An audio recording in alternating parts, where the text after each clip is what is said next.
नमस्कार। Exam happy by Jharkhand channel में आपका स्वागत है। तो दोस्तों जुड़ चुका हूं मैं यहां पर आप सभी सहायक अध्यापकों के आकलन परीक्षा की तैयारी को लेकर के। तो हम आपको बताते चले आपकी यहाँ परीक्षा जो है वो 30 जुलाई को होने वाली है। तो इसके लिए यदि आपने अभी तैयारी शुरू नहीं की है तो आपके लिए यहाँ पर सबसे बेस्ट ऑप्शन दिया जा रहा है। आपके लिए आकलन परीक्षा क्रैश कोर्स की शुरुआत कर दी गई है। जो अभी तक कहीं भी क्लास नहीं किए हैं तो क्रैश कोर्स का यहाँ पर जो मूल्य रखा गया है वो सिर्फ और सिर्फ 250 रुपये रखे गए हैं। लेकिन यदि आप कंप्लीट तैयारी करना चाहते हैं तो उसके लिए यहाँ पर जो है आपको 400 रुपये रखे गए हैं।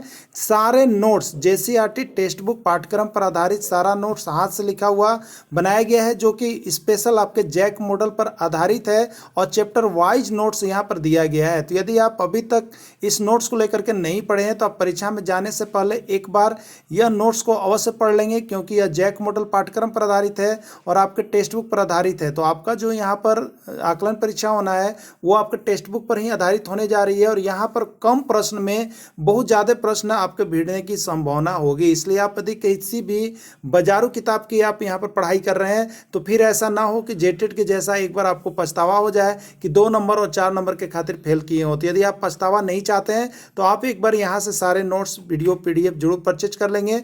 यदि नोट्स आप लेना चाहते हैं तो प्रत्येक सब्जेक्ट का नोट्स आपको 30 रुपये करके मिल जाते हैं। और यदि आप क्लासेज ज्वाइन करना चाहते हैं क्रैश कोर्स जो अभी 30 दिनों की होगी तो उसके लिए आप 250 रुपये दे करके जुड़ सकते हैं। और नोट्स के साथ साथ कोर्स भी चाहिए तो पूरे कंप्लीट कोर्स 400 रुपये में दिया जा रहा है, जो कि आपके लिए रामबाण सिद्ध होगा। और आप यहाँ से अगर सारे नोट्स PDF और टेस्ट सीरीज को बना लेते हैं तो आपकी सफलता 101% निश्चित है। तो आप अभी कभी हमारे मोबाइल नंबर यहाँ पर देख रहे हैं, इस मोबाइल नंबर पर अवश्य फ़ोन कर लेंगे और जुड़ जाएंगे और सारे नोट्स और PDF ले लेंगे, क्योंकि क्लासेस शुरू हो गई है और यह सफलता सीरीज शुरू किया गया है। तो इस सफलता सीरीज में आप सभी का स्वागत है। चलिए चलते हैं प्रश्न की ओर। विद्यार्थियों के अच्छे मानसिक स्वास्थ्य को बनाए रखने में किसका भूमिका महत्वपूर्ण है? अगर विद्यार्थियों का मानसिक स्वास्थ्य जो है बहुत ही अच्छा बनाए रखना है तो इसमें किसका भूमिका महत्वपूर्ण होगा? शैक्षिक क्रियाओं का प्रावधान करना होगा, अभिव्यक्ति की स्वतंत्रता देनी चाहिए, रुचियों की भिन्नता होनी चाहिए, अध्यापक की भूमिका या विद्यालयी वातावरण। कौन अच्छे मानसिक स्वास्थ्य को प्रदान करेगा? तो देखिए, अध्यापक की भूमिका और विद्यालय का वातावरण यदि अच्छा हो तो विद्यार्थियों के मानसिक स्वास्थ्य को अच्छा बनाए रखा जा सकता है। ठीक है। निःशक्त बालकों की शिक्षा के लिए प्रावधान किया जा सकता है। जो निःशक्त बालक हैं उसकी शिक्षा को किसके साथ दिया जा सकता है, क्या प्रावधान किया जा सकता है, आपको बताना है। समावेशी शिक्षा के द्वारा, मुख्य धारा में डालकर, समाकलन द्वारा या उपयुक्त में से कोई नहीं।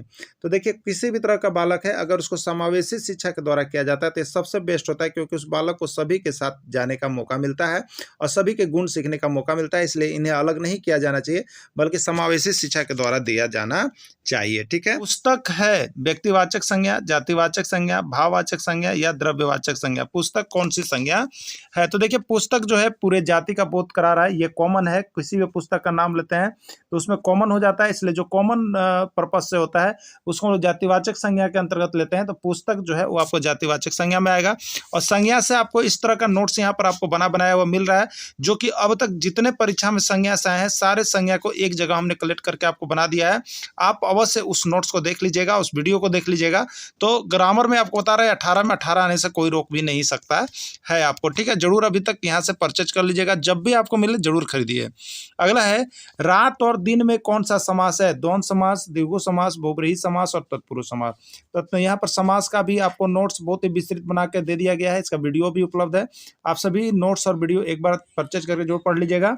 तो देखिए, यहाँ पर क्या होता है, रात और दिन। रात और दिन मतलब क्या हो गया, एक दूसरे का अपोजिट हो गया, और एक दूसरे का अपोजिट होगा तो हमेशा क्या होगा, लड़ाई होगा, वो द्वंद्व होगा। तो इसी को देखिए, एक दूसरे का अपोजिट हो और बीच में योजक चिन्ह, ये चिन्ह लगा हुआ हो तो सभी द्वंद्व समास में जाएगा। ठीक है। तो रात और दिन यह कौन सा समास हो गया? द्वंद्व समास हो गया। निम्नलिखित में से कौन वायु प्रदूषण, पर्यावरण अध्ययन का देखिए ये प्रश्न आ गया ना। निम्नलिखित में से कौन वायु प्रदूषण का एक उदाहरण है? वायु प्रदूषण किसके कारण होता है? धुआं एवं कुहासा के कारण, वाहनों से निकलने वाली गैस के कारण, जलती लकड़ी से निकलता धुआं, या इनमें से सभी। तो देखिए, इसका राइट आंसर जो हो जाएगा इनमें से सभी हो जाएगा। क्या हो जाएगा? इनमें से सभी हो जाएगा। वायु प्रदूषण का कारण इनमें से सभी हैं। अधिकतर पेड़ पौधे पाए जाते हैं, अब बताना है कि अधिकतर पेड़ पौधे कहाँ पाए जाते हैं, स्थल मंडल में, जल मंडल में, वायुमंडल में या प्रकाश मंडल में। तो अधिकतर पेड़ पौधे कहाँ पाए जाते हैं, तो देखिए स्थल पर ही पेड़ पौधे अधिकतर पाए जाते हैं, इसलिए इसका राइट आंसर हो जाएगा आपका स्थल मंडल हो जाएगा। ठीक है, निम्नलिखित में से कौन विश्व उष्णन का प्रमुख कारण है। यहाँ विश्व उष्णन जिसको हम लोग कहते हैं ग्लोबल वार्मिंग का प्रमुख कारण कौन सा होता है, जल प्रदूषण, मृदा प्रदूषण, वायु प्रदूषण या ध्वनि प्रदूषण, कौन इसका सही आंसर होगा। तो देखिए ग्लोबल वार्मिंग जिसको हम लोग विश्व उष्णन कहते हैं उसका कारण होता है वायुमंडल में यदि कार्बन डाइऑक्साइड गैस की मात्रा अचानक बढ़ जाती है तो वहां का तापमान भी अचानक बढ़ जाता है, और इसी तापमान को बढ़ना जो है विश्व उष्णन ग्लोबल वार्मिंग के नाम से जाना जाता है। तो ये CO2 बताइए कैसे बढ़ेगा, तो CO2 बढ़ेगा, इसका मतलब क्या होगा, वायु प्रदूषण होगा। क्या होगा, वायु प्रदूषण। यानी इसका राइट आंसर हो जाएगा कौन विश्व उष्णन का प्रमुख कारण है, तो जल प्रदूषण नहीं होगा, मृदा प्रदूषण भी नहीं होगा, यानी वायु प्रदूषण जो है इसका मुख्य कारण माना जाता है। वायु प्रदूषण के कारण CO2 की मात्रा बढ़ती है। जल का रासायनिक सूत्र होता है, जल का रासायनिक सूत्र क्या होता है, H2O, H2O2, O3 या HO2, क्या होगा। तो देखिए जल का रासायनिक सूत्र जो होता है वो आपका देखिए होता है H2O। क्या होता है, H2O जल का रासायनिक सूत्र होता है। चलिए अब मैथ के अंतर्गत आ जाते हैं। एक त्रिभुज की भुजाओं की माप क्रमशः 9 सेंटीमीटर, 5 सेंटीमीटर और 7 सेंटीमीटर है।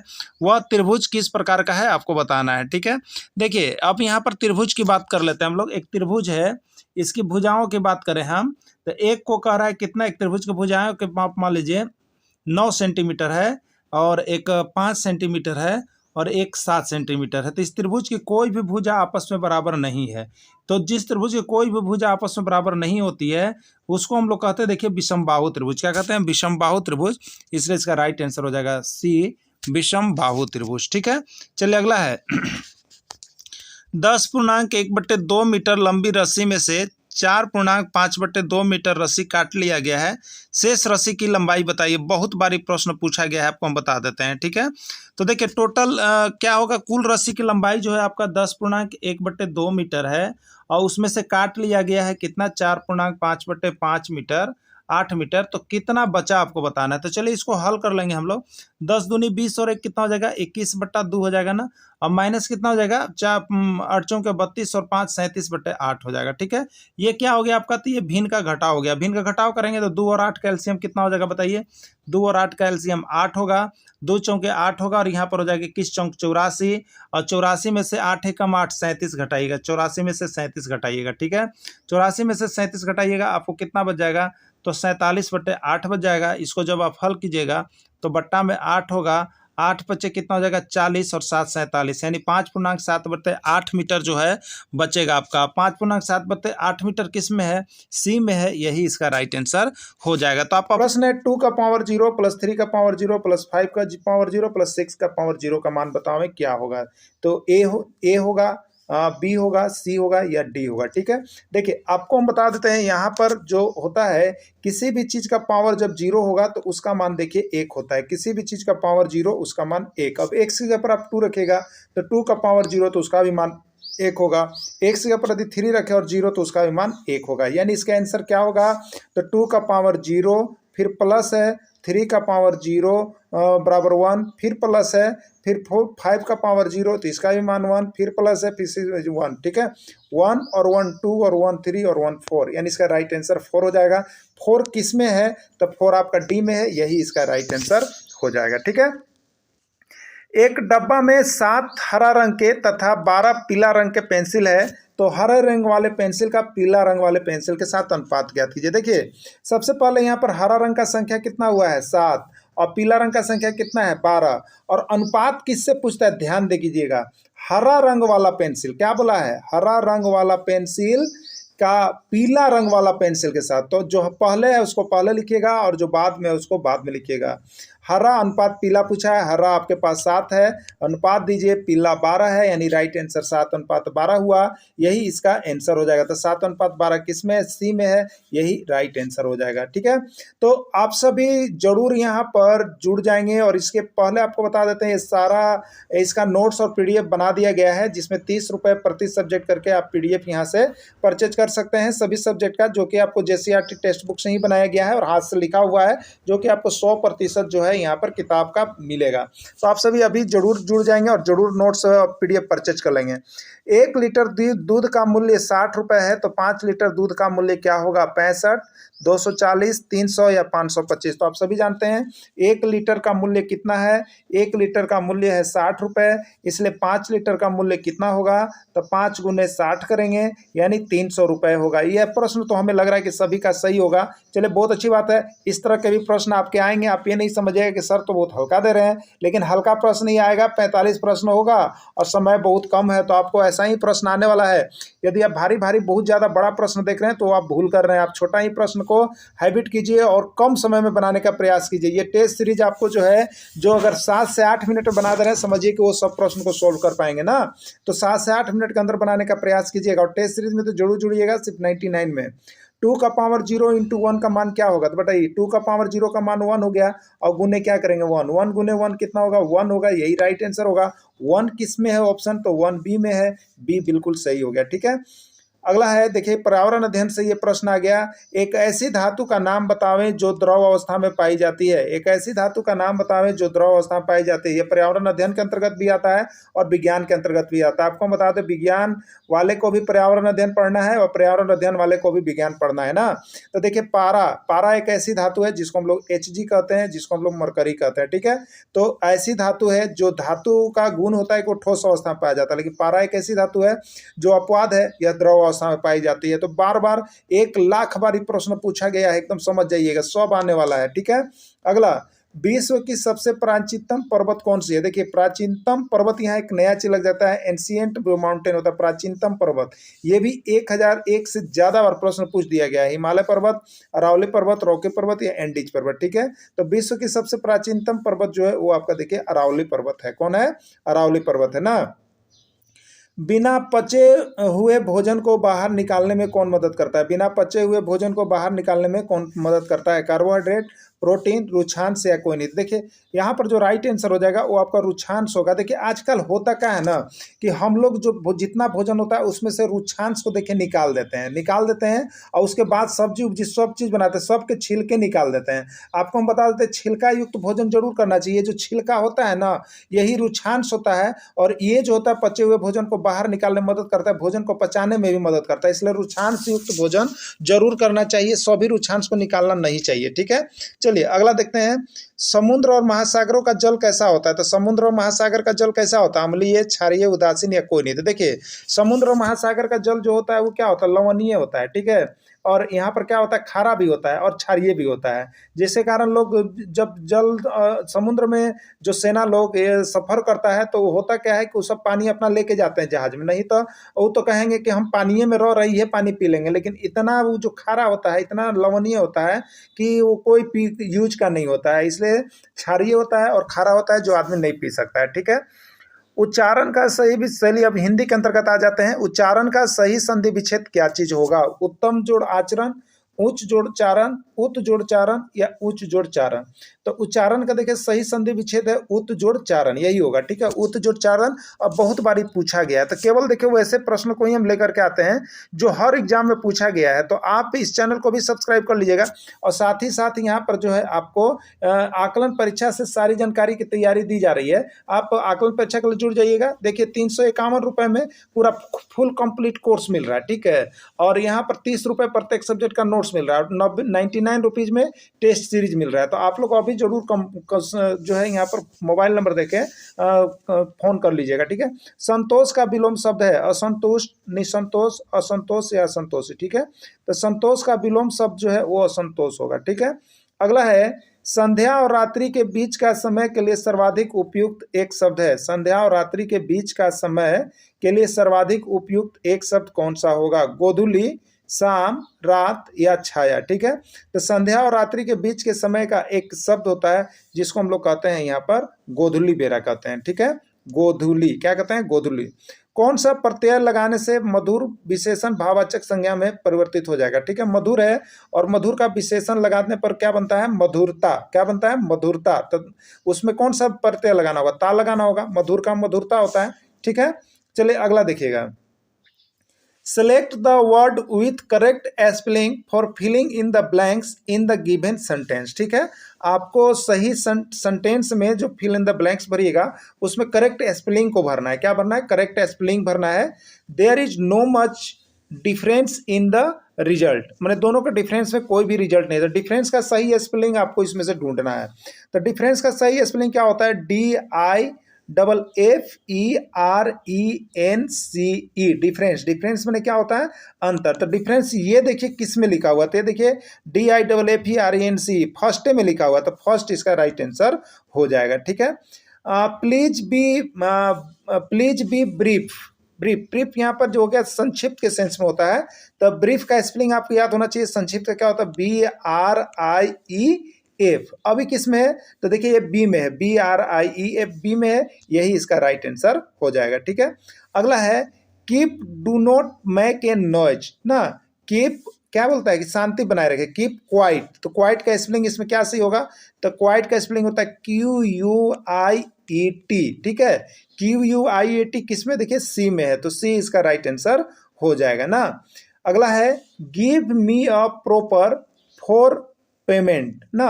तो give me a proper receipt भरना है, रिसिप्ट भरना है। तो रिसिप्ट का स्पेलिंग क्या होगा? तो रिसिप्ट का स्पेलिंग देखिए RECEIPT, रिसिप्ट ये होता है। तो रिसिप्ट का स्पेलिंग सही किस में है? सी में है, तो सी इसका राइट आंसर हो जाएगा। ठीक है, चलिए अगला देखिएगा। एक वर्ग में नीरज का स्थान ऊपर से 10वां है और नीचे से 15वां है। वर्ग में कुल कितने व्यक्ति हैं? देखिए आपको रीजनिंग का भी नोट्स यहाँ बनाया गया है। रीजनिंग का नोट्स भी आप 30 रुपये परचेज कर लीजिएगा, क्योंकि रीजनिंग आपको देखिए बहुत ही ज़्यादा मार्क्स देने वाला है, 20 और 25 मार्क्स मिलने वाला है। तो आप 20 और 25 मार्क्स के लिए नोट्स जरूर परचेज कर लीजिएगा, उसका सारा वीडियो देख लीजिएगा और नोट्स, तो आपको रीजनिंग में 20 में 20 और 25 से 25 पक्का आ जाएगा। ठीक है, तो देखिए कुल व्यक्तियों की संख्या बराबर होता है, टोटल बराबर होता है लेफ्ट प्लस राइट माइनस 1। अब लेफ्ट मतलब यहाँ पर बाएं दाएं नहीं है, अगर ऊपर है तो एक ऊपर हो जाएगा और नीचे है तो एक नीचे हो जाएगा, एक दूसरे का अपोजिट होता है। ठीक है, तो देखिए ऊपर से स्थान है 10वां और नीचे से स्थान है कितना था देख लीजिएगा आप यहाँ पर 10वां और 15वां। तो ठीक है, तो 10 और प्लस 15 और माइनस का करेंगे 1, 10 और 15 25 में से 1 घटाएंगे तो आपको आ जाएगा 24। तो 24 आंसर होगा। ठीक है, इसका राइट आंसर 24 हो जाएगा ना। अगला है सीमा सीता से छोटी है। सीमा सीता से छोटी है लेकिन रीता से बड़ी है। सीमा सीता से छोटी है लेकिन रीता से बड़ी है और श्याम रीता से छोटा है, तो सबसे छोटा कौन है? चलिए बनाते हैं। सीमा रीता से छोटी है। ठीक है, सीमा जो है सीता से छोटी है, तो सीता ऊपर हो जाएगी और सीमा नीचे हो जाएगी। ठीक है, हो गया यहाँ पर। अब देखिएगा अगला क्या कर रहा है, लेकिन रीता से बड़ी है। लेकिन रीता से बड़ी है, सीमा जो है रीता से बड़ी है। चलिए रीता आ गई। अब देखिएगा श्याम रीता से छोटा है। श्याम जो है रीता से छोटा है, तो रीता से छोटा हो गया श्याम, जो नीचे आ गया छोटा होते जा रहा है। तो सबसे छोटा कौन है? तो सबसे छोटा कौन आया? श्याम है ना आया। तो श्याम किस में है? बी में है, तो बी इसका राइट आंसर हो जाएगा। ठीक है, इसमें कौन समस्यात्मक बालक नहीं है? इसमें कौन समस्यात्मक बालक नहीं है? चोरी करने वाला, झूठ बोलने वाला, मारपीट करने वाला, अच्छा स्वभाव रखने वाला, इसमें कौन समस्यात्मक बालक नहीं है? ठीक है, तो देखिए इसमें जो समस्यात्मक बालक नहीं है वो आपका है यहाँ पर अच्छा स्वभाव वाला। यानी अच्छा स्वभाव वाला बालक जो होता है वो किसी के लिए समस्या नहीं होता है, चाहे वो शिक्षक हो चाहे वो माता पिता हो। ठीक है, मौखिक रूप से सीखने की अक्षमता से ग्रसित रोगी को क्या कहते हैं? ठीक है, तो देखिए यहाँ पर ग्राफिया तो ग्राफ से संबंधित है ना, और यहाँ पर कैलकुलिया तो मैथ से संबंधित है, और फेजिया जितना फेज है तो वो भाषा से ना, यानी मौखिक रूप से भाषा सीखने की क्षमता को फेजिया कहते हैं ना। और लेक्सिया मतलब क्या है? पढ़ने की अक्षमता से। तो सबको बता दिए हैं। ये वाला आप सीडीपी का जब नोट्स लीजिएगा तो आपको सारा नोट्स इस तरह के पता चल जाएगा कि फिर आप भूलिए नहीं कीजिएगा। तो सीडीपी का नोट्स भी जरूर लेके पढ़ लीजिएगा। कोई भी नोट्स लेना हो सिर्फ 30 रुपये। ठीक है, द ब्लैंक सुटेबल प्रीपोजिशन, यहाँ पर आपको जो है सुटेबल प्रीपोजिशन को देना है कि कौन सा प्रीपोजिशन सबसे अच्छा है। ठीक है, he came to me midnight, on, at, in या अपॉन क्या होगा? ठीक है, तो देखिए ही केम टू मी यहाँ पर बताने के लिए समय एट का प्रयोग होता है। ठीक है, तो मी एट मिडनाइट होगा, क्या होगा? एट लगेगा, यानी बी इसका राइट आंसर होगा। Find the blank with correct preposition, यहाँ भी आपको प्रीपोजिशन जो है कौन सा प्रीपोजिशन सही है बताना है। ही इज जूनियर मी, इसके साथ क्या लगेगा? विथ का प्रयोग होगा, फ्रॉम का, देन का या टू का। ठीक है, तो he is junior to me होगा, क्या होगा, जूनियर टू मी हो जाएगा। अगला है fill in the blanks with the correct article. कहीं यहाँ पर जो है आपको article fill in the blanks, खाली जगह में करेक्ट क्या सही आर्टिकल होगा उसको बताना है। Neil Armstrong was dot dot dot first man to walk on dot dot dot moon, ठीक है। तो क्या होगा, तो यहाँ पर Neil Armstrong was the first man to walk on the moon, यानी द लगेगा, दोनों में क्या होगा, both fill in the blanks में द का प्रयोग होगा, यानी राइट आंसर इसका ये हो जाएगा, ठीक है। यदि आपका भी राइट आंसर ये था तो आपको आर्टिकल अच्छा तरह से आ गया है। Add the right suffix to pluralise the word ox, यानी ऑक्स का प्लूरल क्या होगा, आपको इसमें सफिक्स यानी प्रत्यय क्या जुटेगा ना, वो बताना है। सफिक्स क्या होगा, IES, ES, EN या S। तो आप जानते होंगे ऑक्स का ऑक्सेन होता है, ऑक्स का क्या होता है, ऑक्सेन, यानी इसमें EN जुटेगा, क्या जुटेगा, EN आपका जुटेगा ना। चलिए अगला देखिएगा, बिंदुओं की संख्या होती है एक सरल रेखा पर कितने बिंदु स्थित होती है, ठीक है। तो जैसे मान लीजिए कि एक सरल रेखा है, इस पर हम कितना बिंदु दे सकते हैं, 1 2 3 4 5 6 7 8 9 10 11, अनंत दे सकते हैं, असंख्य दे सकते हैं, जिसकी कोई गिनती नहीं की जा सकती, तो असंख्य होगा, अनंत होगा, ठीक है, असंख्य हो जाएगा ना। चलिए 1 ग्राम में कितना किलोग्राम होता है, आपको यहाँ पर भरना है। 1000 ग्राम, 10⁻³ किलोग्राम, 0.001 किलोग्राम या 0.00001 kg होगा, कितना होगा, ठीक है। चलिए देखिए, अब देखते हैं आप लोग, 1 किलोग्राम बराबर होता है, देखिए 1000 ग्राम होता है ना। अब देखिएगा, तो 1 किलोग्राम, 1000 को हम कितना लिख सकते हैं, 10 × 10 × 10 लिख सकते हैं ना। अब 1 किलोग्राम बराबर कितना हो गया, तो 10⁻³ और ई क्या हो गया, किलो ग्राम हो गया, ग्राम हो गया। लेकिन 1 ग्राम बराबर क्या होगा, तो अब बताइए, आपके पास जो यहाँ पर ऑप्शन आया वो आया, देखिए 1 किलोग्राम बराबर आ गया 10⁻³ और 1 ग्राम आ गया। तो 1 ग्राम के लिए क्या होगा, तो 1 और 10⁻³ जो है बट्टा में आएगा 10⁻³ और इधर क्या बच जाएगा, यह ग्राम है तो 1 ग्राम बच गया, इतना हो गया। अब ये 10⁻³ यहाँ पावर प्लस में है, अगर 10 को ऊपर ले जाएंगे तो पावर माइनस में हो जाएगा, ठीक है। तो इसको हम लिख सकते हैं कितना, तो अब देखिए हम लिख सकते हैं यहाँ पे 10⁻³ और यहाँ पर क्या था, किलोग्राम, और इधर था केवल 1 ग्राम। तो 1 ग्राम में 10⁻³ किलोग्राम होगा। ये ऑप्शन किस में है, तो देखिए यहाँ पर दिया हुआ है 10⁻³ किलोग्राम, ठीक है।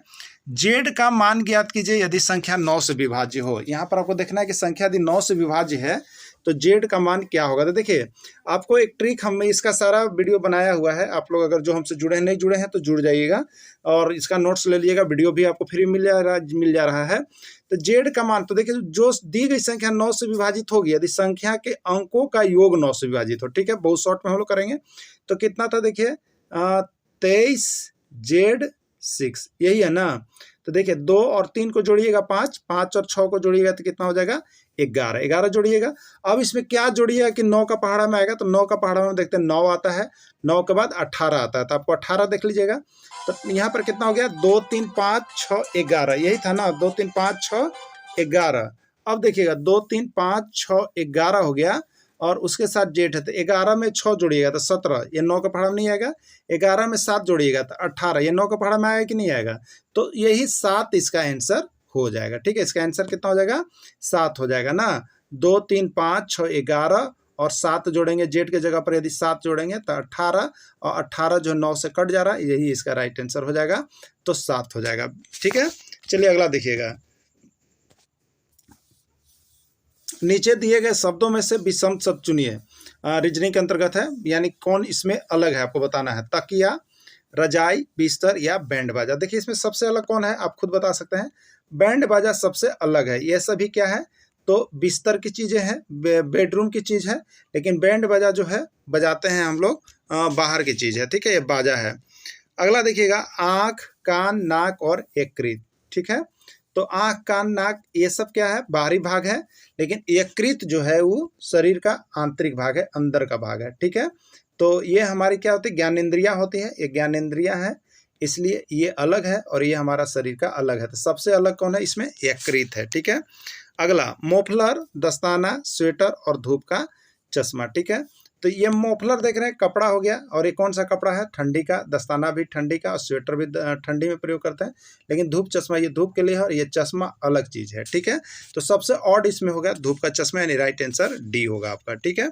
चलिए अगला देखिएगा, झुंड, दल, हंस या पशु समूह, ठीक है। तो देखिए झुंड तो समूह हो गया, दल भी समूह हो गया, पशु समूह ये सभी एक ग्रुप में है, लेकिन हंस अकेला एक पक्षी है, इसलिए ये सबसे अलग हो जाएगा। वह संख्या जो 1 से 10 तक सभी संख्या से विभाज्य होगी निम्न है। आपको बताना है इसमें से कौन सी संख्या ऐसी है जो 1 से 10 तक की सभी संख्याओं से विभाज्य होगी। प्रश्न यहाँ पर देखने पर तो आपको लग रहा है कि बहुत छोटा है, अगर आपको ट्रिक आता होगा तो आप 1 सेकंड लगेगा, नहीं तो इसमें 10 मिनट से भी ज़्यादा समय आपको लग सकता है। तो आपको हम बता देते हैं, यदि ट्रिकली सारे देखना चाहते हैं तो आपको मैथ्स का नोट्स यहाँ पर 30 रुपये में मिल रहा है, साथ में वीडियो आपको फ्री मिल जाएगा। तो ये 30 रुपये में आप यदि मैथ्स का देख लेंगे तो सारा ट्रिक ये सब पहले बताया हुआ, और देखिए आपका जो है यहाँ पर गुजरात और छत्तीसगढ़ में भी ऐसा प्रश्न आ गया है, तो ऐसा प्रश्न आपके एग्जाम में आ सकता है, आप सभी जरूर देख लीजिएगा। तो देखिए यहाँ पर बोल रहा है कि 1 से 10 तक सभी संख्या से विभाज्य हो। तो देखिए सबसे पहला चीज, अगर 10 को हम चेक करें तो यह 1 से कट जाएगा, उसके बाद 2 से कटेगा, लेकिन 3 से नहीं कटेगा, इसलिए यह कैंसिल हो गया। अगर 100 की बात करेंगे तो जिसके अंत में 0 है वह 5 से कटेगा और 10 से कटेगा, ठीक है। और बाकी यहाँ पर आप देखेंगे तो 1 से कटेगा, बाकी से ये नहीं कटने वाली है, और आपको 1 से 10 तक की सब संख्या से कटनी चाहिए। चलिए सी को चेक करते हैं, तो जिसके अंत में सम संख्या होती है वह 2 से विभाजित होती है, तो यह 2 से कट जाएगा, ठीक है। उसके बाद देखिएगा यहाँ पर 3 का नियम कहता है कि अंकों को जोड़िए, तो 6 और 0, 6 और 4 10, 10 3 के पहाड़ा में नहीं आता है, इसलिए ये 3 से नहीं कटेगा, ये खत्म हो गया यहीं पर। अब सिर्फ और सिर्फ आपके पास बच गया एक ऑप्शन डी, जो कि यही सही होगा। लेकिन चलिए हम लोग जांच कर लेते हैं। ये देखिए 1 से तो सभी कोई कटते हैं, इसलिए 1 से यह कट गया, ठीक है। चलिए चेक कर लेते हैं, 1 से यह कट गया, किससे कट गया, 1 से हो गया। 2 की बात करेंगे तो लास्ट में इकाई अंक सम संख्या होना चाहिए। 2 का अगर आप भाग का नियम जानते हैं तो भाग का नियम यह बताता है कि वह संख्या जिसके अंत में या जिसका इकाई अंक सम संख्या हो तो वह संख्या 2 से विभाजित होगी। तो 0 सम संख्या है, इसलिए यह 2 से विभाजित होगा, तो 2 का भी नंबर लग गया, ठीक है। चलिए 3 की बात करेंगे तो 3 के लिए हमें जोड़ना है सभी अंकों को, सभी अंकों का योग यदि 3 से विभाजित है तो वह संख्या 3 से विभाजित होगी। तो जोड़िएगा 2 5 और 2, यानी 2 5 7 और 2 9 और 0, 9 हुआ ना। 9 3 के पहाड़ा में आता है कि नहीं आता है, इसलिए 3 से भी कट गया। 4 का नियम कहता है कि दहाई तक की संख्या 4 से विभाजित हो, तो दहाई तक की संख्या क्या है, 20 है। 20 4 के पहाड़ा में आता है कि नहीं आता है ना, इसलिए ये 4 से विभाजित है। 5 का नियम कहता है कि इकाई अंक इसका 0 या 5 हो, तो इसका इकाई अंक 0 है, तो ये 5 से भी विभाजित है। 6 कहता है कि जो संख्या 2 और 3 से भाग लग गया है वह 6 से भी भाग लगेगा, तो देखिए इसमें 2 से भी भाग लगा है, 3 से भी, इसलिए 6 से भी कट गया। और 7 को आप चेक कर लीजिएगा, 7 से ऑलरेडी कट रहा है। 8 के लिए सैकड़े तक की संख्या कटनी चाहिए, तो सैकड़े तक की संख्या इसमें देखिए 520 है, 520 में आप भाग लगा के देख लीजिएगा 8 से, तो ये कट जाएगा, 8 से 56 हो जाता है, ठीक है। यहाँ पर 8 6 48 हो गया, बच्चा 4 और 0 40, 8 5 40, 8 से भी कट गया।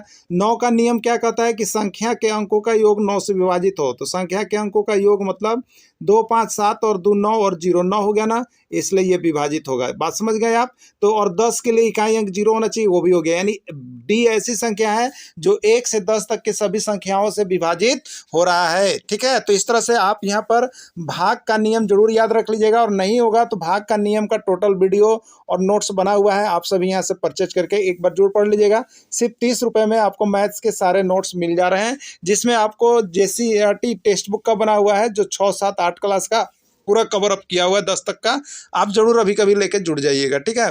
चलिए अगला देखिएगा, एक 180 सेंटीमीटर लंबी तार को एक आयत का रूप दे दिया गया है। 180 सेंटीमीटर लंबा तार है, उसको चारों तरफ से मोड़ के आयत का रूप दे दिया गया है। यदि आयत की चौड़ाई 30 सेंटीमीटर है तो उसकी लंबाई कितनी है। देखिए हम कहें यहाँ पर तार है, एक तार है, देखेंगे क्या कह रहा है, एक तार है, इसको पूरा चारों तरफ से जब मोड़िएगा आप तो ये पूरा कितना का है, 180 सेंटीमीटर। तो ये चारों तरफ से घिरे हुए चीज को हम लोग क्या कहते हैं, परिमाप कहते हैं ना। तो देखिए यहाँ पर आयत का परिमाप आपको दे दिया है 180 सेंटीमीटर, ठीक है, और उसका चौड़ाई दिया हुआ है 30 सेंटीमीटर, तो लंबाई कितनी होगी आपसे पूछ रहा है, ठीक है। तो परिमाप बराबर क्या होता है, आयत का परिमाप पेरीमीटर जिसको हम लोग कहते हैं होता है आपका 2 इंटू लंबाई प्लस चौड़ाई होता है ना। परिमाप देखिए आपके पास 180 है बराबर 2 इंटू लंबाई, लंबाई कितना दिन नहीं दिया हुआ है, लेकिन चौड़ाई आपको दिया हुआ है, चौड़ाई कितना दिया हुआ है आपको, तो 30 सेंटीमीटर दिया हुआ, तो 30 हमने लिख लिया। ये दो गुना के रूप में है तो 2 से 180 कट जाएगा 90 बार में, तो आपके पास बच जाएगा 90 बराबर एल प्लस 30। क्या बच जाएगा? 90 बराबर एल प्लस 30 आपके पास बचा, 90 बराबर एल प्लस 30। अब आपको एल निकालना है तो 30 को इधर बाउंड्री पार कीजिएगा तो आपको क्या हो जाएगा, ये प्लस में है तो माइनस होगा, यानी आप लिख सकते हैं 90 माइनस 30 बराबर एल, और 90 में से 30 घटाइएगा आएगा कितना, 60 आएगा। यही 60 आपका आंसर हो जाएगा। 60 किस में है तो आप देख रहे हैं 60 आपका बी में है, यही आंसर इसका हो गया। ठीक है, अगला देखिए, सरल कर मान बताओ। देखिए कितने अच्छे प्रश्न आपके सभी एग्जाम में आ रहे हैं। ये भी गुजरात और छत्तीसगढ़ का है वो प्रश्न है। 7/7 + 7 का मान क्या होगा, सरल करके आपको बताना है। तो इसके लिए देखिए आपको बदमाश यानी जिसको हम लोग कहते हैं बोर्ड मास का नियम याद रखिएगा। सबसे पहले ब्रैकेट का काम होता है, फिर ऑफ का, फिर डिवाइड का, फिर मल्टीप्लाई का, फिर एडिशन का, फिर सब्ट्रैक्शन का। इसी तरह से आपका काम होता है। ठीक है, तो चलिए देखिएगा आप यहाँ पर क्या दिया हुआ है आपको, 7/7। तो सबसे पहले भागा और जोड़ है, तो भाग, देखिए भागा के लिए डी का प्रयोग होता है, जोड़ के लिए ए का। तो पहले काम डी का होगा फिर ए का होगा। तो 7 में 7 से भाग देंगे तो एक बार में कटेगा, और फिर 7 लिखेंगे, 1 और 7 अब कितना हो जाएगा, 8। यही आपका हो जाएगा आंसर। ठीक है, तो 8 किस में है, सी में है, सी ही इसका राइट आंसर होगा। अगला प्रश्न है, 3.25 में 2 का स्थानीय मान बतावें। 3.25 में 2 का स्थानीय मान बतावें। तो देखिए स्थानीय मान बार बार आपको एक एग्जाम में आता है, आप याद रखिएगा। 3 दशमलव, ये दशमलव का स्थानीय मान है। तो दशमलव की इधर देखिए चलता है, दशमलव का जब आप बाएं तरफ चलेंगे तो इधर इकाई दहाई चलता है। ठीक है, लेकिन जब दशमलव के इधर आपको दाहिने तरफ जब चलना होगा, ए साइड दाहिने तरफ, तो आप क्या करेंगे, सबसे पहले देखिए दशांश होता है यानी बट्टा 10 होता है, फिर यहाँ पर क्या होता है, ससरांश होता है मैंने बट्टा 100 होता है। यानी 2 का यदि हम कोई पूछेगा कि 3.254 ऐसे करके है, 2 का क्या होगा तो आपको लिखना होगा 2/10। 5 का क्या होगा तो आपको लिखना होगा 5/100। 4 का क्या होगा तो आपको लिखना होगा 4/1000। इस तरह से करके इसका बनता है दशमलव के बाद वाला का। ठीक है, तो ये दशमलव के पहले वाले हो गया और ये दशमलव के बाद वाला। तो इसको ध्यान में रखिएगा, यहाँ से दशमलव में बहुत अधिक उलझाता है आप लोगों को, और यहाँ से स्थानीय मान पूछने पर बहुत का गलत होता है। तो गलत नहीं करना है, क्योंकि एक नंबर आपको सेलेक्ट करना है। जेब खर्च में कौन सा समास है? समास का देखिए सारा नोट्स और वीडियो आपको यहाँ पर हिंदी का पूरा कंप्लीट कर दिया गया है। आप 30 रुपये में हिंदी का नोट्स यहाँ से परचेज करके पढ़ लीजिएगा, जिसका वीडियो आपको फ्री में दिया जा रहा है। आप यहाँ से जुड़ करके जब भी तैयारी करेंगे तो आप देखिएगा हिंदी में 18 में 18 आपका आ जाएगा, एकदम कंप्लीट आ जाएगा, जो कि आपका टेक्स्ट बुक का बना हुआ है और जैक मॉडल का बना हुआ है और विभिन्न राज्यों का भी बना हुआ नोट्स है। जेब खर्च में कौन सा समास है? तो इसका विग्रह करेंगे। सबसे पहले समास पकड़ने के लिए विग्रह करते हैं। जेब खर्च मतलब होता है जेब के लिए खर्चा, जेब के लिए जो खर्चा करता है उसको, खर्चा करने वाला को जेब खर्चा कहते हैं। तो बहुत लोग बोलते हैं कि हम बाहर जा रहे हैं तो हमारा जेब के लिए खर्चा चाहिए कि नहीं चाहिए। तो देखिए के लिए क्या है, के लिए देखिए आपका कारक चिन्ह है। क्या है आपका? कारक चिन्ह है। तो जिसका विग्रह करेंगे और यदि उसके लिए कारक चिन्ह आ रहा है तो वो आपको तत्पुरुष समास में चला जाएगा। किस में जाएगा? तत्पुरुष समास में।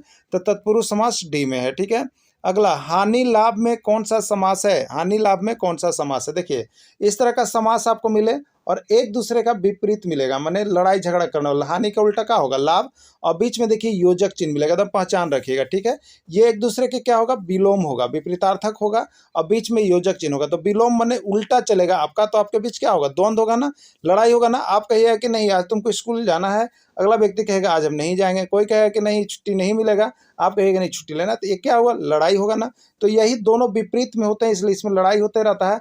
और लड़ाई होना को क्या कहते हैं हम लोग? देखिए द्वंद्व। क्या कहते हैं इसको? द्वंद्व करना, मतलब लड़ाई करना।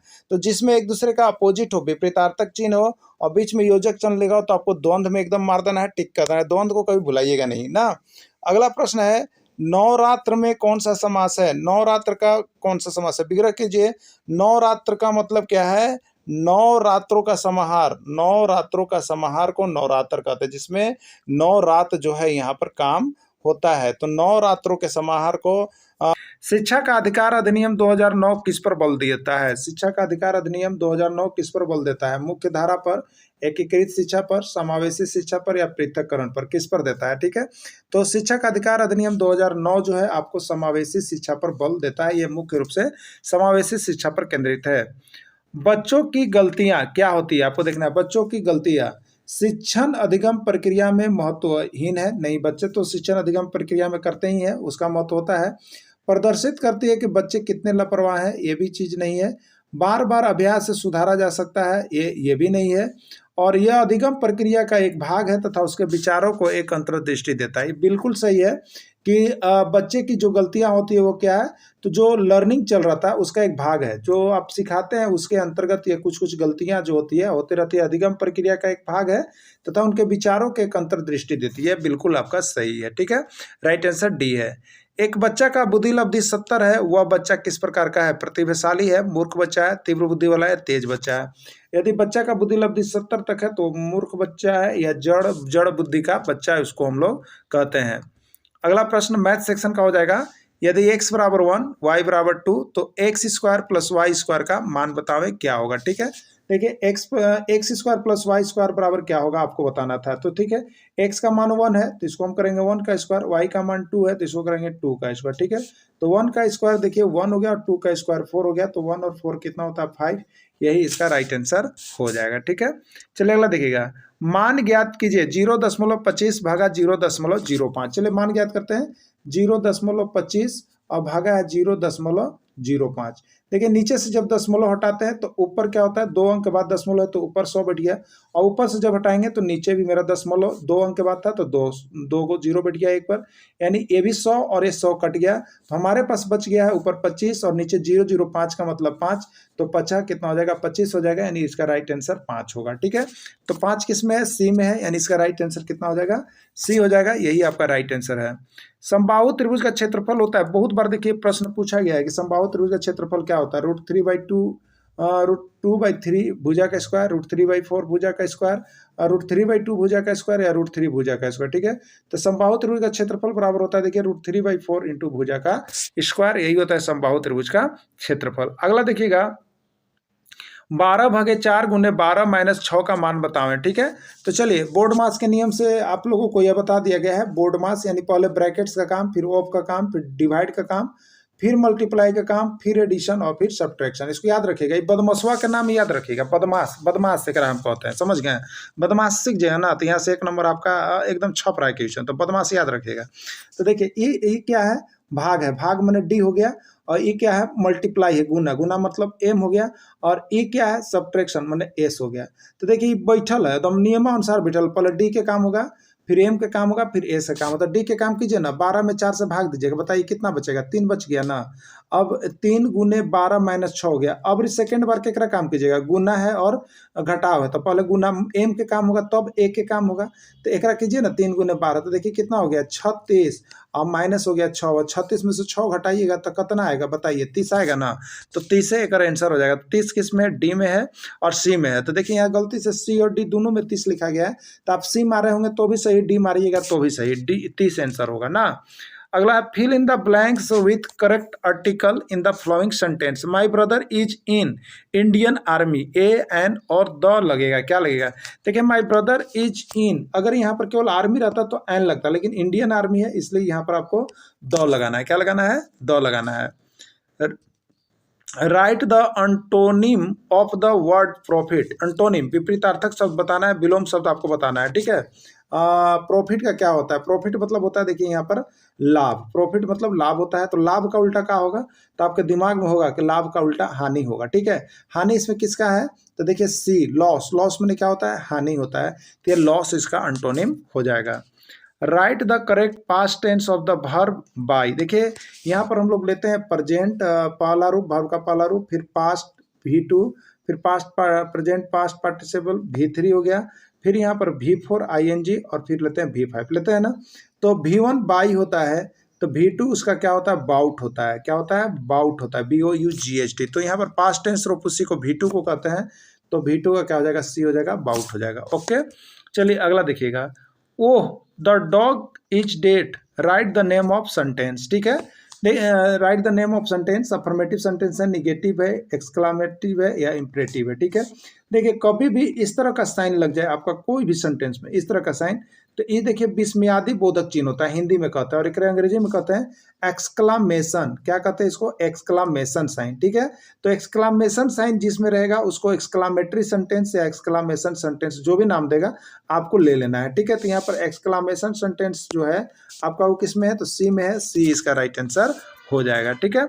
अगला, हिंदी दिवस कब मनाया जाता है? आपको बताना है कि हिंदी दिवस कब मनाया जाता है। 11 सितंबर, 12 सितंबर, 13 सितंबर या 14 सितंबर कब मनाया जाता है? ठीक है, तो देखिए हिंदी दिवस जो है वो आपको 14 सितंबर को मनाया जाता है। कब मनाया जाता है?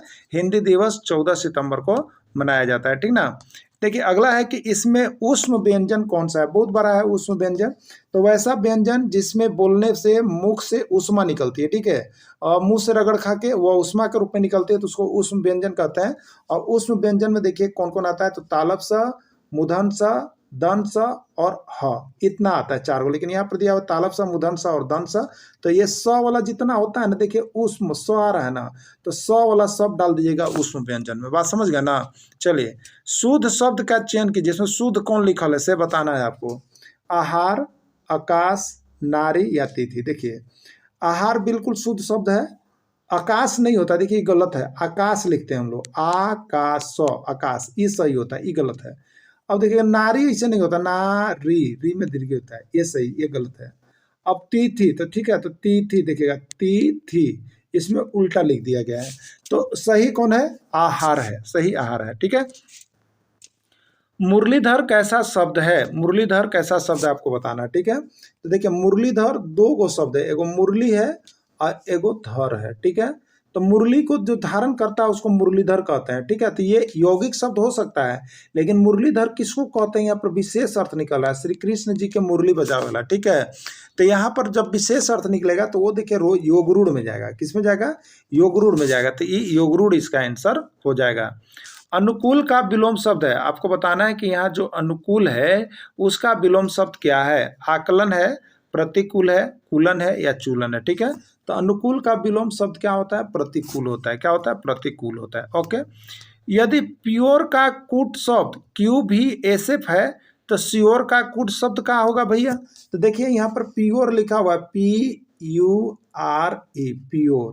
प्योर का कूट शब्द क्या लिखा है? देखिए QVSF लिखा हुआ ना, तो देखिएगा P के बाद Q, U के बाद V, R के बाद S, E के बाद F, एक वाला चल के आ रहा है ना।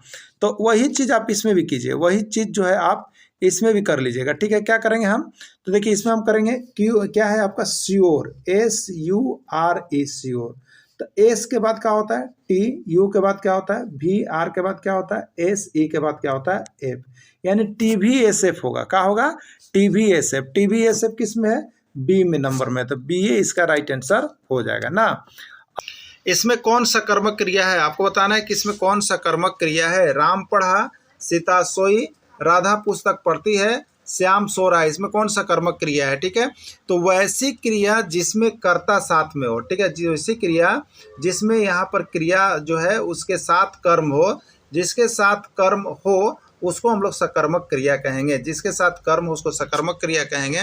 तो इसमें आप देखिए ये कर्ता है, ये देखिए कर्म है और ये देखिए क्रिया है। तो जिसमें कर्ता, कर्म और क्रिया तीनों रहे वो होगी सकर्मक क्रिया। तो यहाँ राइट आंसर सी आपका हो जाएगा, सकर्मक क्रिया। अध्यापक का स्त्रीलिंग रूप है, अध्यापक का स्त्रीलिंग रूप क्या होगा? अध्यापक, अध्यापिका, अध्यापका या सभी। तो अध्यापक का जो स्त्रीलिंग रूप होता है वो होता है अध्यापिका। क्या होता है? अध्यापिका। हम तो आपको ये बता देते हैं कि इंग्लिश का देखिए यहाँ पर सारे आपको जो जैक में जो प्रश्न आने हैं, जैक मॉडल का सारा प्रश्न यहाँ पर तैयार हो गया है। सिर्फ आप प्रत्येक सब्जेक्ट 30 रुपीज़ परचेज पेमेंट करके आप यहाँ से टोटल नोट्स परचेज कर सकते हैं, खरीद सकते हैं। और यहाँ पर आपको NCERT, JCERT टेक्स्ट बुक पर आधारित सारा इंपॉर्टेंट क्वेश्चन को आप देख सकते हैं, जो हाथ से लिखा हुआ नोट्स बना हुआ है। तो आप मोबाइल नंबर देखने के बाद अभी जरूर जुड़ जाइएगा, नहीं तो 1000 इंपॉर्टेंट सीरीज के टेस्ट में आप अवश्य भाग लीजिएगा। ठीक है, अब चलिए पर्यावरण के अंतर्गत आते हैं। बौना ग्रह के नाम से किस ग्रह को जाना जाता है? बौना ग्रह के नाम से किस ग्रह को जाना जाता है? बुध, शुक्र, प्लूटो या पृथ्वी। ठीक है, तो देखिए प्लूटो को जो है यहाँ पर बौना ग्रह के नाम से बोला गया है, क्योंकि ये जो है जो ग्रह होने का जो यहाँ पर शर्त था उसको नहीं शर्त पूरा कर पा रहे थे, जिसके कारण यहाँ पर जो 9 ग्रह थे उसमें से प्लूटो को हटा दिया गया और इसको बौना ग्रह की श्रेणी में रख दिया गया है। इसमें से कौन भारत का पड़ोसी देश है? इंडोनेशिया, जापान, रूस या अफगानिस्तान। इसमें से कौन भारत का पड़ोसी देश है आपको बतलाना है। ठीक है, तो देखिए भारत का जो पड़ोसी देश है उसके लिए आप याद रखिएगा, एक ट्रिक हमने इसके पहले दे दिया है। बचपन में MBA किया, क्या हमने बताया था? बचपन में MBA किया, ये ट्रिक आपको दिया गया है। जो हमारे साथ यहाँ पर जुड़ करके तैयारी कर रहे हैं उनके लिए यहाँ पर ये जो है रामबाण काम करेगा, तो आप सभी जरूर जुड़ जाइएगा। और यहाँ पर जो 350 का आपका पैकेज चल रहा है उसमें जरूर आप परचेज कर लीजिएगा, जिसमें टेस्ट सीरीज आपको साथ में मिल जा रहा है यदि आप 1 से 5 के शिक्षक हैं उनके लिए, ठीक है। तो बहुत से हो गया बांग्लादेश, चीन, पाकिस्तान, नेपाल, म्यांमार, बर्मा और अफगानिस्तान, भूटान, अफगानिस्तान, ठीक है। अब देखिएगा यहाँ पर तो कौन सा पड़ोसी देश है, तो यहाँ पर उसमें से एक ही नाम केवल आ रहा है, अफगानिस्तान। ये अफगानिस्तान होगा। विटामिन ए की कमी से कौन सा रोग होता है, आपको बताना है कि विटामिन ए की कमी से कौन सा रोग होता है, रतौंधे, बेरी, स्कर्वी या कोई नहीं। तो देखिए विटामिन ए की कमी से जो रोग होता है वो आपका देखिए हो जाता है रतौंधे, ठीक है। विटामिन ए की कमी से रतौंधे नामक रोग होता है। 1001 बार प्रश्न पूछे गए हैं। चींटी का डंक या बिच्छू का डंक, ये सब जो होता है उसमें कौन सा अम्ल पाया जाता है, बहुत इंपॉर्टेंट क्वेश्चन। कौन सा अम्ल पाया जाता है, एसिटिक अम्ल, फॉर्मिक अम्ल, हाइड्रोक्लोरिक अम्ल या कोई नहीं, ठीक है। तो देखिए जो चींटी का डंक होता है उसको काटने के बाद क्या होता है, तो बहुत ही जो है वहाँ पर आपको दर्द होता है। उसका कारण जो होता है वो चींटी अपने साथ जो है वो फॉर्मिक अम्ल छोड़ देते हैं। क्या करते हैं, आपके शरीर में जो फॉर्मिक अम्ल छूट जाता है, जिसके कारण बहुत ज़्यादा जलन होता है, चुभन होता है, इसलिए फॉर्मिक अम्ल होता है। अगला सेक्शन आपका मैथ से होगा। 1001 का पूर्ववर्ती संख्या बतावे। 1001 का पूर्ववर्ती संख्या क्या होगा आपको बतलाना है, ठीक है। ये दोनों प्रश्न बहुत ही बार बार पूछते हैं, आप याद रखिएगा, परवर्ती संख्या और पूर्ववर्ती संख्या, ठीक है। परवर्ती संख्या और पूर्ववर्ती संख्या। परवर्ती संख्या में जो संख्या दिया गया है उसमें एक जोड़ा जाता है, और पूर्ववर्ती संख्या में जो संख्या दिया गया है उसमें से एक घटाया जाता है, ठीक है। तो 1001 का पूर्ववर्ती पूछा है तो एक आप घटाएंगे, तो 1001 में से आप जब एक घटाएंगे तो आपके पास बचता है 1000। क्या बचता है, 1000। तो 1001 का पूर्ववर्ती संख्या हो जाएगा 1000, यही इसका राइट आंसर हो जाएगा, ठीक है। अगला है संख्या 3, 2, 5, 4, 6 में 2 का स्थानीय मान बताओ। संख्या 32,546 में 2 का स्थानीय मान क्या होगा। स्थानीय मान से एक प्रश्न आपके हमेशा रहेंगे, इसमें कोई डाउट नहीं रखिएगा। तो इसके अंतर्गत देख लीजिएगा, तो 6 इकाई स्थान पर है तो इसका स्थानीय मान 6, 4 दहाई स्थान पर है तो इसका मान 40, 5 देखिए है तो 5 और उसके आगे क्या अंक है, 2 अंक है, तो 500 इस तरह से बनाया जाता है। तो 2 है, 2 के आगे 3 अंक है तो 3 को 0 बैठा दिए, यानी 2000 इसका मान हो जाएगा, ठीक है।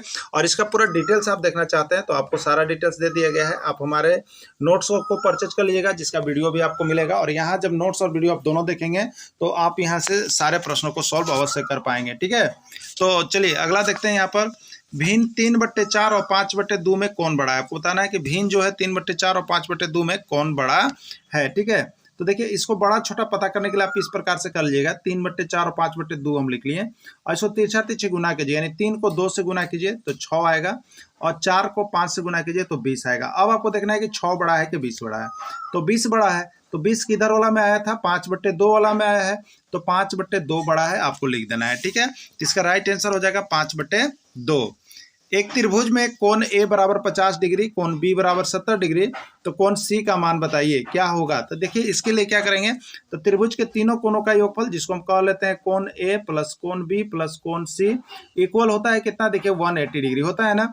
तो 50 डिग्री और 70 डिग्री दोनों को जोड़िएगा तो कितना आ जाएगा आपका, देखिए 120 डिग्री, और एक कोण बच गया है सी, ठीक है, सी, और इसको मिला के होगा 180 डिग्री। तो 180 की तरफ ले जाइएगा 120 डिग्री वाला को, तो ये जब बॉर्डर मतलब बराबर को जब पार करता है तो ये जो प्लस चिन्ह है वो माइनस चिन्ह में जाता है, ठीक है।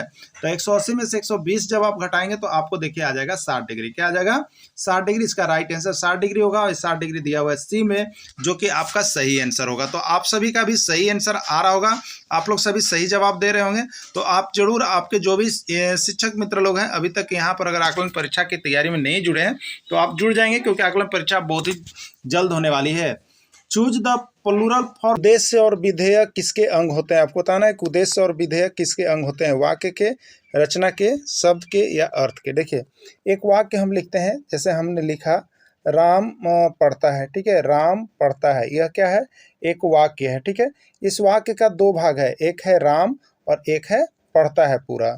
तो जो राम है ये आपका हो गया उद्देश्य, और जो पढ़ता है वो पूरा हो गया विधेय। तो एक वाक्य में जो कर्ता होता है वो उद्देश्य होता है, और बाकी जितनी सारी चीज़ें होती है वो विधेय में चली जाती है। तो उद्देश्य और विधेय किस में होते हैं, तो एक वाक्य में होते हैं। किस में होते हैं, वाक्य में होते हैं, जिसका राइट आंसर ए होगा। चलिए अब गणित के प्रश्न को सॉल्व कर लेते हैं। एक घन की भुजा 4 सेंटीमीटर है, उसका आयतन क्या होगा आपको बताना है। एक घन की भुजा 4 सेंटीमीटर, उसका आयतन क्या होगा। तो याद रखिएगा, एक घन जो होता है उस घन का आयतन बराबर क्या होता है आपको पता होगा। घन का आयतन बराबर होता है, देखिए भुजा और उसका होता है क्यू, होता है ना। तो घन का आयतन बराबर भुजा का क्यू। भुजा कितना दिया हुआ है, देखिए 4 सेंटीमीटर दिया हुआ है। तो घन का आयतन यानी 4 सेंटीमीटर, इसका हम क्या करेंगे, क्यू करेंगे। तो इसका मतलब 4 को कितने बार हम लिखेंगे, 3 बार लिखेंगे। 4 गुने 4 और सेंटीमीटर है तो सेंटीमीटर का क्यू ऑलरेडी हो गया। तो 4 चौके 16 और 16 चौके कितना होता है 64। तो इसका राइट आंसर होगा 64 सेंटीमीटर क्यू। तो आपका भी आंसर आ रहा होगा तो जरूर कमेंट कीजिएगा। तो 64 सेंटीमीटर क्यू किस में है, डी में है, यही इसका राइट आंसर हो जाएगा। अगला प्रश्न है, एक बकरी को रुपए 2200 में खरीद कर रुपए 2500 में बेच दिया जाता है, तो लाभ या हानि बतावें। एक बकरी है, उसको 2200 रुपये में खरीदा गया है और 2500 रुपये में बेचा गया है, तो लाभ या हानि क्या हो रहा है आपको यहाँ पर बताना है। 30 रुपया लाभ होगा, 300 रुपया लाभ होगा, 3000 रुपया लाभ होगा या कोई नहीं। ठीक है, तो देखिए 2200 में खरीदा गया था, यानी क्रय मूल्य 2200 है, विक्रय मूल्य 2500 है। तो यहाँ पर देखिए विक्रय मूल्य ज़्यादा है, क्रय मूल्य कम है, तो लाभ होगा। और लाभ कितना होगा, तो 2500 में से आप 2200 घटा देंगे, यानी आपको हो जाएगा 300। ठीक है, कितना हो जाएगा, 300 रुपये हो जाएंगे। तो 300 रुपये लाभ होगा, क्या होगा, 300 रुपये लाभ होगा। 300 रुपये लाभ किस में है, बी में है, यही आपका राइट आंसर हो जाएगा। चलिए अगला है, एक वर्ग का परिमाप 16 सेंटीमीटर है, उस वर्ग की भुजा ज्ञात करें। एक वर्ग का परिमाप 16 सेंटीमीटर है, उस वर्ग की भुजा ज्ञात करें। तो सबसे पहले आते हैं उसके सूत्र की ओर। वर्ग का परिमाप बराबर, देखिए होता क्या है, वर्ग का परिमाप बराबर दिया हुआ कितना है, वर्ग का परिमाप दिया हुआ है 16 सेंटीमीटर और वर्ग का परिमाप का फॉर्मूला लिखेगा तो होता है, देखिए 4 इंटू भुजा। क्या होता है, 4 इंटू भुजा और बराबर देखिए कितना हो गया 16। देखिए जब गुना में दोनों तरफ होता है तो हम ऊपर ऊपर ही काट लेते हैं, तो 4 से 16 देखिए कट जाएगा कितने बार में, 4 बार में। तो भुजा बराबर कितना हो गया, 4 हो गया और सेंटीमीटर है तो सेंटीमीटर हो जाएगा, यानी इसका राइट आंसर कितना हो जाएगा, 4 सेंटीमीटर हो जाएगा। और 4 सेंटीमीटर किस में है, बी में है, यही इसका राइट आंसर हो जाएगा। एक वृत्त की त्रिज्या 7 सेंटीमीटर है, उस वृत्त की परिधि बताइए, या कभी कभी परिधि की जगह पर परिमाप भी लिख देता है। क्या लिख देता है, परिमाप। तो परिधि और परिमाप का अलग अलग फॉर्मूला नहीं होता है, ध्यान में रखिएगा, आपको सिर्फ बरगलाता है कि आप यहाँ पर गलत करके आ जाएं। तो वृत्त का परिधि या परिमाप बराबर क्या होता है, तब वृत्त का परिधि या परिमाप बराबर होता है, देखिए 2 पाई आर। क्या होता है, 2 पाई आर। तो अब देखेंगे 2 हो गया, पाई का मान होता है 22/7 ना, और 7 होता है, और इंटू कितना हो गया आर। आर का मान देखिए कितना हुआ, त्रिज्या 7 सेंटीमीटर, तो 7। तो ऊपर 7 और नीचे 7 कट गया तो बचा 2 गुने 22, तो 22 दूनी कितना हो गया 44 सेंटीमीटर, यही आंसर हो जाएगा। 44 किस में है, तो ए नंबर ऑप्शन में है, तो ए नंबर ऑप्शन बिल्कुल आपका सही हो गया, 44 इसका राइट आंसर हो जाएगा। चलिए अब इंग्लिश सेक्शन को देख लेते हैं। सिलेक्ट अब्स्ट्रैक्ट नाउन, इसमें से अब्स्ट्रैक्ट नाउन यानी भाववाचक संज्ञा आपको चुनना है। कौन सा इसमें से भाववाचक संज्ञा है, ग्रुप, वेजिटेबल, यंग या रमेश। ठीक है, तो ग्रुप देखिए क्या बता रहा है, समूह बता रहा है। क्या बता रहा है, समूह बता रहा है, तो ये समूहवाचक संज्ञा में चला जाएगा, यानी कलेक्टिव नाउन में चला जाएगा। अब देखिए वेजिटेबल, वेजिटेबल क्या कर रहा है, तो ये कॉमन है, सभी चीज़ों के लिए कॉमन है, तो ये देखिए आपका कॉमन नाउन में चला जाएगा। लेकिन यंग जो है इसको हम न टच कर सकते हैं, न इसको हम ओनली फॉर फील कर सकते हैं। जिस चीज़ को हम ओनली फॉर फील कर सकते हैं वो अब्स्ट्रैक्ट नाउन में जाएगा, यानी सी, यंग जो है, जवानी जो है, वो आपका अब्स्ट्रैक्ट नाउन होगा। सेलेक्ट वर्ब, इसमें से वर्ब को चुनिए कि कौन इसमें वर्ब है। ठीक है, तो देखिए इसमें वर्ब कौन है, राम। तो किसी भी नाम को हम लोग क्या कहते हैं, संज्ञा, यानी राम जो है आपका नाउन हो जाएगा।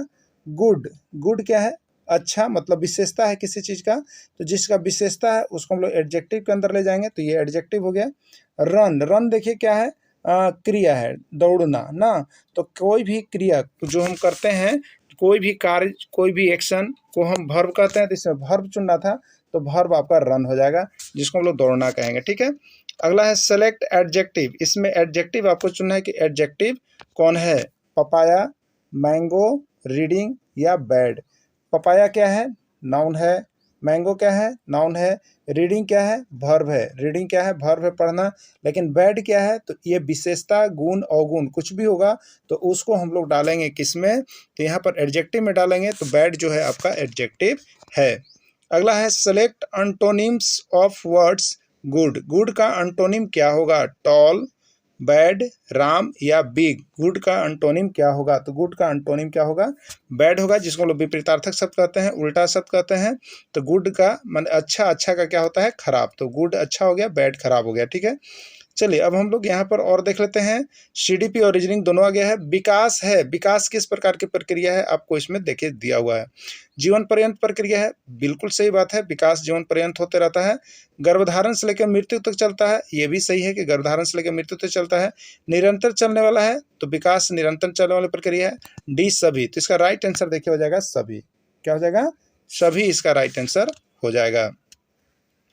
एक बच्चा का बुद्धि लब्धि 140 है, वह बच्चा किस प्रकार का है आपको बताना है। प्रतिभाशाली है, सामान्य है, मूर्ख है या कोई नहीं। तो एक बच्चा जिसकी बुद्धि लब्धि 140 है वह यहाँ पर प्रतिभाशाली बच्चा होगा। आपको बता देते हैं कि सीडीपी का यहाँ पर जो आपको नोट्स बना हुआ है उस नोट्स को आप जरूर परचेज कर लीजिएगा, जो आपको 30 रुपये मिल रहे हैं। तो ये सारा चीज़ जो आप बुद्धि लब्धि सब निकालने का सूत्र और उसका रीजनिंग, वो सारा चीज़ आप उससे जरूर बना लीजिएगा। तो अभी के अभी आप देख करके जरूर जुड़ जाइएगा और यहाँ पर सारे नोट्स भी परचेज कर लीजिएगा और टेस्ट सीरीज में भी आप लोग जुड़ जाइएगा।